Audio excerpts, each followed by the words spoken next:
Halo teman-teman pelayaran semua. Di video ini saya akan membahas seputar sejarah hidup dari kapal-kapal Pelni. Semua info di video yang saya buat ini sesuai dengan data asli, nyata, dan bukan hoax ataupun hayalan anak kecil. Sebelum kita mulai video ini, marilah kita sama-sama berterima kasih kepada nahkoda dan kru kapal yang sudah membawa kapal Pelni ini dari Jerman ke Indonesia dengan selamat. Dan kita bisa menikmati perjalanan yang menyenangkan dengan kapal Pelni, yaitu kapal favorit dan kapal andalan kita. Dan kali ini saya akan membahas tentang KM Dorolonda. Ingat ya, KM Dorolonda. Dan ini bukan KM Dobon Solo. Dan sebelum saya mulai, jika dilihat dari rute kapal ini yang sekarang, maka KM Dorolonda ini bisa dibilang reinkarnasi atau generasi pengganti KM Kambuna. Kenapa? Karena KM Kambuna dan KM Dorolonda ini memiliki kebersihan kapal yang hampir sama. AC-nya juga sama dingin, kapalnya cepat, dan kapal favorit orang Manado. Dan ini adalah sejarah dari KM Dorolonda. Dan kita mulai.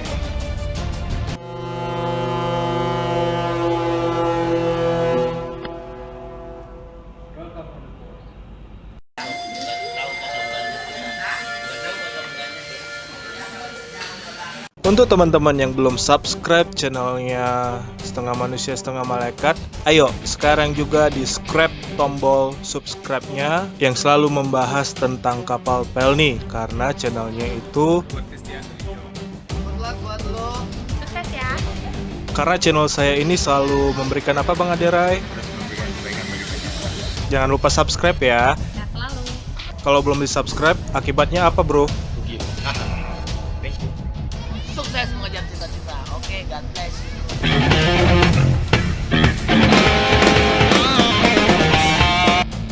KM Dorolonda adalah kapal ke-21 milik PT Pelni yang dibangun pada tanggal 15 Agustus tahun 2000 di galangan Jos Elmeyer Werft, Papenburg, Jerman.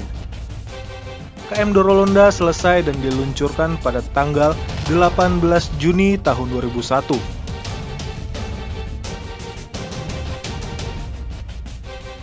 KM Dorolonda berangkat meninggalkan Papenburg, Jerman pada tanggal 3 Juli tahun 2001. Kapal meninggalkan Jerman menuju Jakarta memakan waktu perjalanan selama 3 minggu. Kapal berlayar dari pelabuhan Emden, Jerman, melewati Selat Inggris, Selat Gibraltar, Laut Tengah, terusan Suez, Laut Merah, Aden atau Yaman, Laut Hindia, Selat Sunda, Laut Jawa, dan tiba di Jakarta.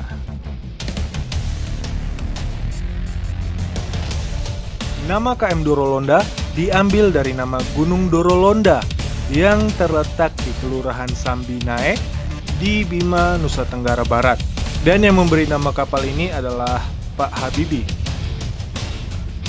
Rute awal dari kapal KM Dorolonda ini yaitu pada tahun 2001 setelah kapal ini diresmikan, KM Dorolonda melayani rute dari Jakarta menuju Surabaya, Makassar, Kupang, Ambon, Fakfak, Sorong, Manokwari, Nabire, Serui, dan berakhir di Jayapura. Rutenya pulang pergi. Tidak lama kemudian, rute KM Dorolonda berubah dan melayari dari Surabaya menuju Benoa, Bali, Balikpapan, Pantoloan, Bitung, Ambon, dan berakhir di Sorong. Setelah itu, rutenya berubah lagi menjadi Surabaya, Balikpapan, Pantoloan, Bitung, Ternate, Sorong, Nabire, Serui, dan berakhir di Jayapura. Dan pada tanggal 25 Mei tahun 2015, KM Dorolonda masuk ke Amurang. Pada tahun 2014, rute KM Dorolonda melayani rute dari Jakarta menuju Surabaya, Balikpapan, Pantoloan, Toli-Toli, Bitung, Ternate, Sorong, dan berakhir di Fakfak. Pada tahun 2016, rute KM Dorolonda berubah dan melayar dari Kijang menuju Jakarta, Surabaya, Makassar, Bau-Bau, Namlea, Ambon, Ternate, dan berakhir di Bitung. Di tahun 2018 sampai sekarang di tahun 2020, KM Dorolonda tidak singgah lagi di Kijang dan rutenya sekarang menjadi dari Jakarta menuju Surabaya, Makassar, Bau-Bau, Namlea, Ambon, Ternate, dan berakhir di Bitung. Rute kapal ini adalah rute pulang pergi ya. Untuk speed kapal KM Dorolonda, pada saat masih kondisi baru dari Jerman, kapal ini mampu berlayar dengan top speed 22,4 knot. Namun sekarang, KM Dorolonda berlayar dengan kecepatan rata-rata 17 sampai 18,5 knot. Dan kecepatan terendahnya saat berlayar dari KM Dorolonda ialah 14 knot. Kapal KM Dorolonda ini memiliki panjang 146,50 meter dengan lebar 23,40 meter dan berat 14.716 gross ton. KM Dorolonda memiliki home base awal di Lembar, namun pada tahun 2014 diganti menjadi Jakarta. KM Dorolonda memiliki kembaran atau sister ship yang bernama KM Gapulu. Kedua kapal ini memiliki bentuk dan rupa yang sama. KM Dorolonda memiliki kapasitas 2.170 penumpang dan 155 awak kru kapal. Kapal ini memiliki dua tipe kelas, yaitu kelas 1 yang berada di dek 6 bagian depan dan kelas ekonomi yang terletak dari dek 2, 3, 4, 5, dan 6 di bagian belakang. Untuk kelas 1, KM Dorolonda terbagi menjadi 3 jenis, yaitu kelas 1S, 1A, dan 1B. Untuk kelas 1S itu, ruangannya berisi satu bed besar untuk keluarga. Sementara, kelas 1A tampilannya seperti ini.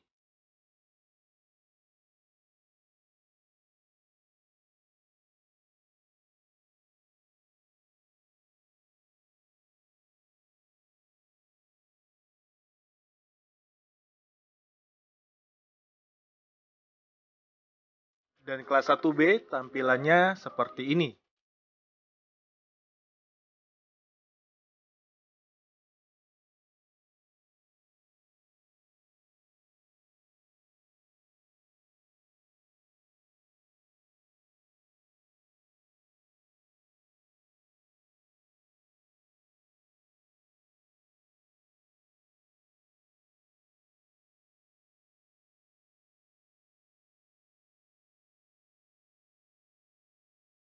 Untuk soal daya angkut kontainer KM Dorolonda, kapal KM Dorolonda ini mampu membawa kontainer sebanyak 31 uteus kontainer.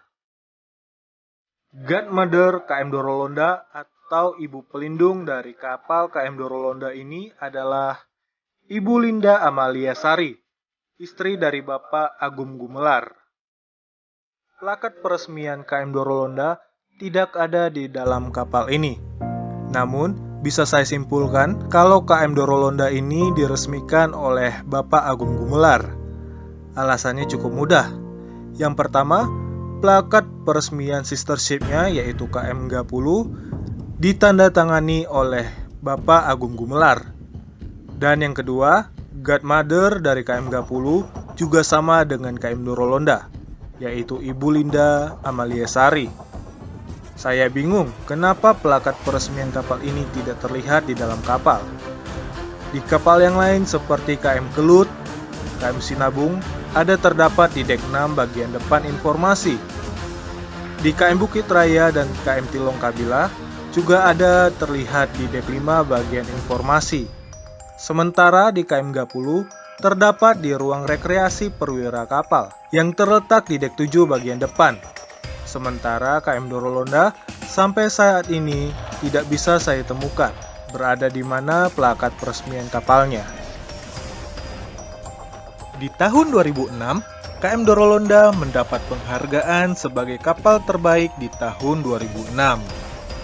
Pada bulan Juni tahun 2015, KM Dorolonda melakukan peremajaan ulang atau perbaikan di beberapa bagian dek kapal, Salah satu contohnya, perbaikan kamar mandi yang ada di tiap dek kapal, pemasangan CCTV di beberapa dek kapal, pemasangan stop kontak yang ada di setiap seat dek kelas ekonomi, dan tentu saja, tato destinasi wisata dengan tema Let's Go to Derawan yang ada di lambung kiri dan di lambung kanan kapal. Namun, pada tanggal 24 Juli tahun 2020, tato destinasi wisata yang ada di lambung kiri dan lambung kanan kapal telah dihapus saat kapal sedang naik dok yang berlokasi di Cilegon, Banten. Untuk alat keselamatan yang ada di KM Dorolonda, KM Dorolonda dilengkapi dengan 14 koci kapal yang terletak di atas kapal, yang terdiri dari 7 set kiri dan 7 set di bagian kanan. Masing-masing sekoci kapal dilengkapi dengan mesin penggerak. 14 sekoci tersebut terbagi menjadi 2, yaitu 10 berukuran besar dan 4 berukuran kecil. Untuk sekoci kapal yang berukuran besar seperti ini, dapat menampung 150 penumpang masing-masing sekocinya. Dan 4 sekoci kecil ini, satu sekocinya dapat menampung 61 penumpang. Dan tidak hanya itu saja, di atas KM Dorolonda juga dilengkapi 80 life raft atau sekoci kapsul yang masing-masing life raftnya mampu menampung 25 penumpang. Jadi, untuk soal alat keselamatan kapal, kapal ini sangatlah safety. Untuk interior di dalam dek kapal KM Dorolonda, ternyata di dalam kapal KM Dorolonda terdapat banyak sekali lukisan dan gambar yang menggambarkan suasana yang ada di Bima. Seperti ini contohnya. Ada Spirit of Bima, dinamika budaya Bima, ladang bawang di Wawo, gembala di kaki Dorolonda, persawahan di Bima, dan sebagainya. Pada bulan Agustus tahun 2019, KM Dorolonda menjadi lokasi syuting profile company PT Pelni dan hanya tayang di Instagram. Dalam rangka Hari Pers Nasional tahun 2019, KM Dorolonda dijadikan tempat seminar nasional tol laut yang sedang sandar di Pelabuhan Tanjung Perak, Surabaya pada tanggal 4 Februari. Pada bulan Desember tahun 2018, atau tepatnya saat season Natal dan Tahun Baru, KM Dorolonda diperbantukan sebagai armada tambahan angkut penumpang dari Jakarta menuju Batam dan Medan. Dan tidak hanya di situ saja, pada saat season libur Lebaran tahun 2019 dan Natal di tahun 2019, KM Dorolonda kembali lagi ditunjuk sebagai kapal bantu arus mudik dan arus libur panjang dengan rute Medan, Batam, Jakarta. Untuk KM Dorolonda, pernah terjadi beberapa insiden. Di antaranya, KM Dorolonda pernah kandas di Serui pada tanggal 15 Januari tahun 2015. Berikutnya, KM Dorolonda juga pernah kandas di perairan Selayar pada tanggal 30 Maret tahun 2012. Selanjutnya, pada hari Jumat tanggal 11 Oktober tahun 2013, KM Dorolonda menabrak jangkar dari kapal Patra Gas 3 yang sedang berlabuh di Balikpapan. Akibat insiden ini, propeller atau baling-baling kapal sebelah kiri itu patah dan rute KM Dorolonda digantikan oleh KM Labobar. Dan KM Dorolonda ditarik dari Balikpapan menuju Semarang untuk naik dok. Namun sayang, setelah tiba di Semarang, ternyata tidak ada spare part kapal yang cocok untuk KM Dorolonda. Dan kapal terpaksa harus labuh jangkar selama kurang lebih 8 bulan untuk menunggu pengiriman baling-baling dari negara asalnya. Selama menunggu, KM Dorolonda labuh jangkar barengan dengan KFC Jetliner, seakan-akan sedang meratapi nasib mereka berdua. Ke depan akan seperti apa? Ketika pengiriman spare part telah tiba pada tanggal 13 Juli tahun 2014, KM Dorolonda langsung melakukan emergency dock di Semarang.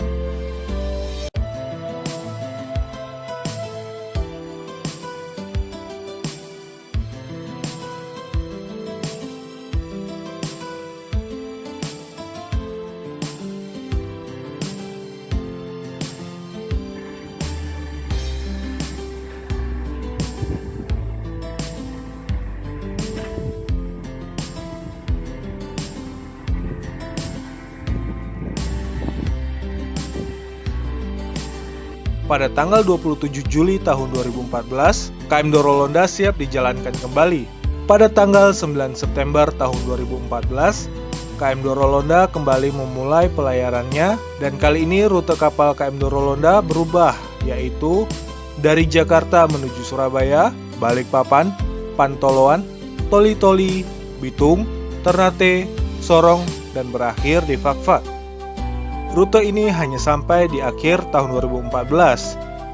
Pada tahun 2015, KM Dorolonda kembali ke rute awalnya yang dari Surabaya sampai ke Jayapura.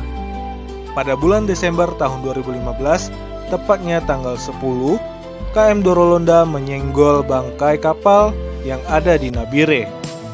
Dan kali ini, baling-baling kapal atau propeller di bagian kanan yang menjadi korbannya. Pada tanggal 15 Desember, dilakukan emergency dock di Galangan, Semarang. Dan seperti inilah tampilan baling-balingnya. Setelah melakukan pemeriksaan, ternyata tidak ada bagian yang retak ataupun patah, dan baling-baling kapal masih bisa diperbaiki. Dan tepat pada awal tahun 2016, tanggal 2 Januari, KM Dorolonda siap berlayar kembali, dan kali ini KM Dorolonda menggantikan rute dari KM Sinabung yang masuk dari Kijang menuju Jakarta, Surabaya, Makassar, Bau-Bau, Namlea, Ambon, Ternate, dan berakhir di Bitung. Jika teman-teman sebelumnya sudah pernah menonton video saya yang berjudul Melihat Isi Dalam Kapal Pelni KM Dorolonda tahun 2018, saya akan memberitahu apa yang sebenarnya terjadi di dalam kapal. Kenapa penumpang bisa membludak? Sebelum saya menjawab, pastikan dulu kalian menonton videonya yang ada di channel saya ini, biar teman-teman bisa paham dan mengerti. Jika sudah menonton, maka akan saya jelaskan. Saat itu, tahun 2018, saat momen libur lebaran, KM Umsini yang seharusnya berlayar secara normal tiba-tiba mengalami kerusakan mesin di wilayah timur Indonesia, dan dengan terpaksa kapal tidak bisa melanjutkan pelayarannya. KM Bukit Raya yang juga masuk ke Kijang juga sedang dalam perawatan dock. Alhasil, penumpang kapal yang sudah membeli tiket KM Umsini dioper ke KM Dorolonda. Dan kebetulan juga penumpang dari Kijang banyak yang ingin pergi ke Jakarta. Karena kapal terakhir yang masuk ke Kijang tinggal KM Dorolonda. Alhasil, KM Dorolonda pun penuh dengan penumpang.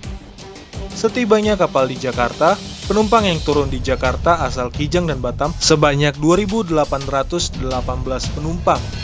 Dan ada sekitar 1.521 penumpang lanjutan.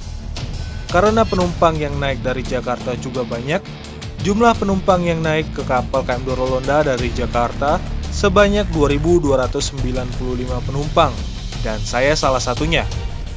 Jadi, 2.295 ditambah 1.521 penumpang, maka KM Dorolonda saat itu membawa penumpang sebanyak 3.816 penumpang, dan itu belum termasuk kru ABK kapalnya. Maka jika ditotalkan secara keseluruhan, kurang lebih ada 4.000 penumpang yang ada di atas KM Dorolonda. Pasti ada yang bertanya-tanya, Kak, apakah itu overload? Kenapa masih diizinkan berlayar kalau kapalnya penuh begitu? Nah, jika kapal memang tidak aman atau overload, maka pelayarannya akan dibatalkan atau tidak diizinkan oleh pihak pelabuhan. Untuk alat keselamatan kapal pun tercover semua. Dan ditambah lagi, kondisi kapal juga baru turun dock. Jadi, kapal sudah dalam keadaan sehat dan tidak ada yang perlu dikhawatirkan. Jika memang kondisi kapal membahayakan dan bisa mengakibatkan kapal tenggelam, maka kapal ini tidak bisa saya naiki kembali di tahun 2020 seperti ini. Dan ingat, kapal ini adalah kapal buatan Jerman. Kapal ini bukan buatan abal-abal. Kapal ini memiliki standar internasional kelas dunia. Akibat wabah corona yang melanda dunia, KM Dorolonda merubah sedikit penampilannya yang berada di dek ekonomi kapal. Dan seperti ini tampilannya. Dek ekonomi dipasang pembatas di setiap seat kelas ekonomi. Oke, itu tadi adalah sepenggal perjalanan hidup dan karir dari KM Dorolonda.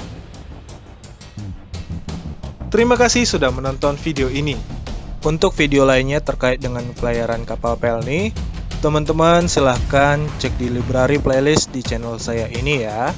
Di channel ini ada playlist info kapal Pelni, histori kapal Pelni, melihat isi dalam kapal Pelni mulai dari KM Ciremai, Dorolonda, Gapulu, Umsini, Geruang Kapila, Lawit, Bukit Raya, Gunung Dempo, dan lain sebagainya. Dan ada 100 video kapal Pelni lainnya. Karena hanya di channel saya ini yang memiliki info lengkap dan akurat seputar pelayaran kapal Pelni. Jadi silahkan klik tombol merahnya yang ada di channel saya ini, atau klik foto saya yang ada di pojok kanan bawah di video saya ini. Dan jangan lupa untuk mengaktifkan loncengnya. Jika teman-teman ingin melihat video lainnya yang tidak bisa saya upload di YouTube ini, teman-teman bisa melihat di Instagram saya di sini. Dan follow juga halaman Patreon saya yang ini ya. Dan kita akan ketemu lagi di video berikutnya. Terima kasih sudah menonton video ini dan salam seluas-luasnya.